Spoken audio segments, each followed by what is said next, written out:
Welcome to Focus Garage. Today we're going to do the passive drive.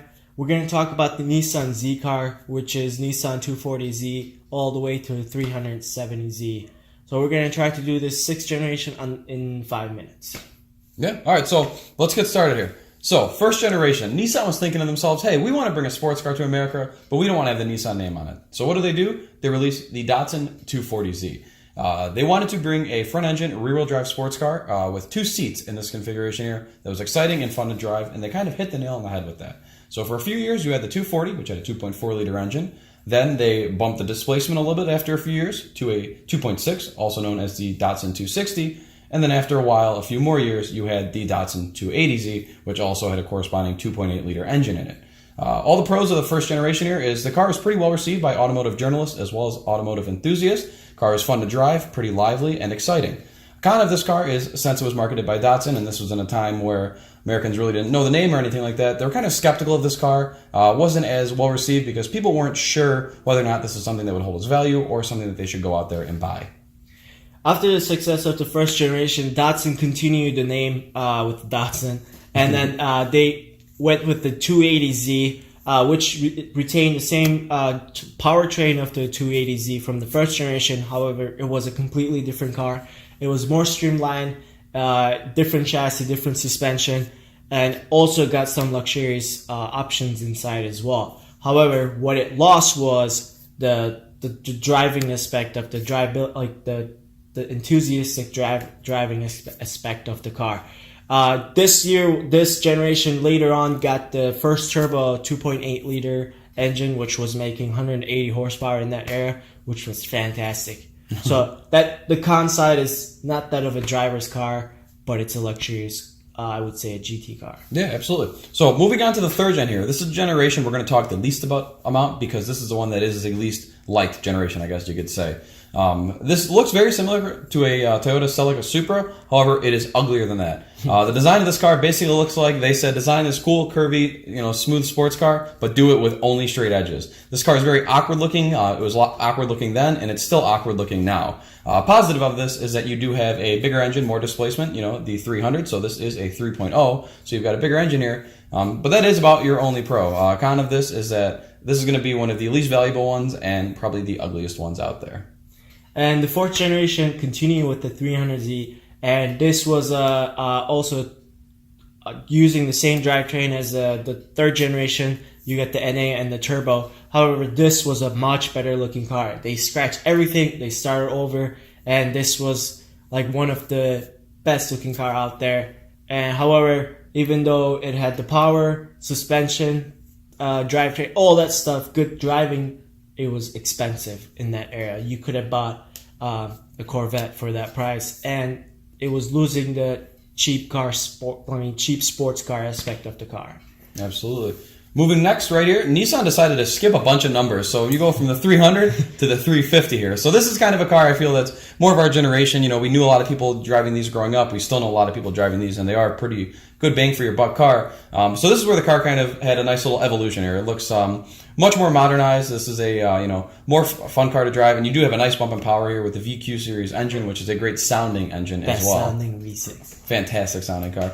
So in this here, if you go for an upper trim level, I guess a pro you could say is it does feel like near luxury car interior. You can have nice leather seats, projector HID headlights, LED tail lights, everything like that. And also the car is very lively, exciting to drive. They respond okay to mods. Con of this is that a lot of these are known to have oil issues, whether they are leaking oil or burning oil. These cars are known to use a lot of oil, so be on the lookout for that if you are looking to pick one of these up because they are a good deal.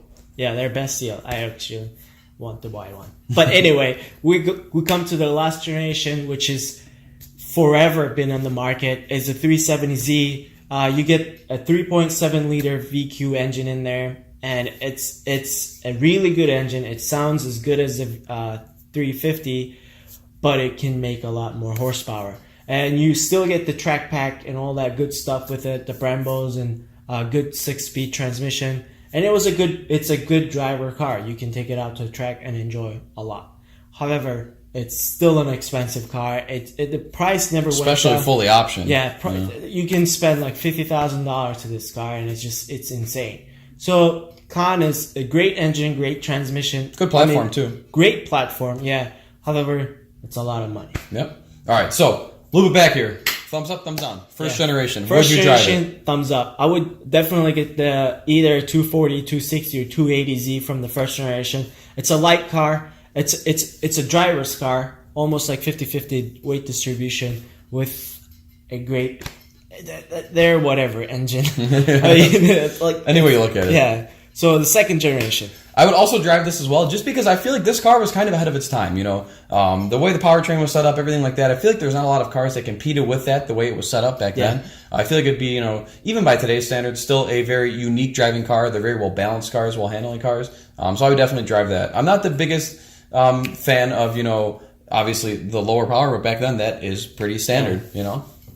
So the third generation, I would say thumbs down, because it's an ugly looking car. I'm so glad they fixed that with the fourth generation, but it's just, you still get that, you know, the engine and drivetrain is absolutely beautiful, but I can't get over with the way it looks, unfortunately. All right. So fourth generation. This is my absolute personal favorite generation of Z-car. I love the look of these. A little well-known fact for people that might not know is that these share headlights with the Lamborghini Diablo.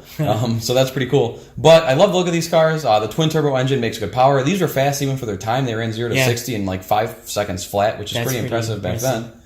Big con of this car, though, is they are a pain to work on. Anything requires pretty much taking the entire car apart. The twin-turbo engine. The twin-turbo engine, yeah. The NAs are very easy to work on. Well, not easy, but easier to work on. The twin-turbos are an absolute disaster to work on, and they are known to be pretty unreliable. So watch out if you are looking to pick one up like that. And 350Z, I own the G35, which is like really similar to it. It's heavier, lack of 10 more horsepower, less. But however, I will say thumbs up. It's one of my favorite Zs out there besides the first generation, and I think it's a great driver's car. It's okay on the weight.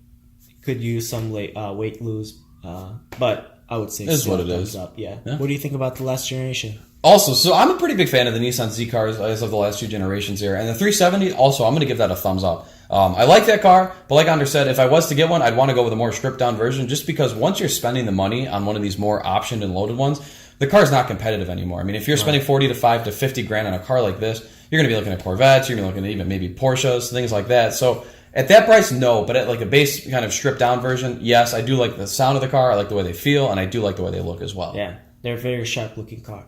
Boom! So this covers our, 5 minutes, 6 Plus or generations. minus. Yeah. I'm not sure. But if you guys liked it, please comment, share this video, and make sure to subscribe. And let us know what else cars you guys want us to do. Yeah, we're always looking for suggestions for these videos. Feel free to post in the comments below, shoot us a message on Facebook, shoot us a message here, wherever. We're always looking for suggestions. These are very user-generated kind of feedback videos. So if there's a car you want to learn more about, even what you drive yourself, if you want us to cover the history of that car, let us know. Yeah. Thanks for watching. Kudos to all. We'll catch you in the next one.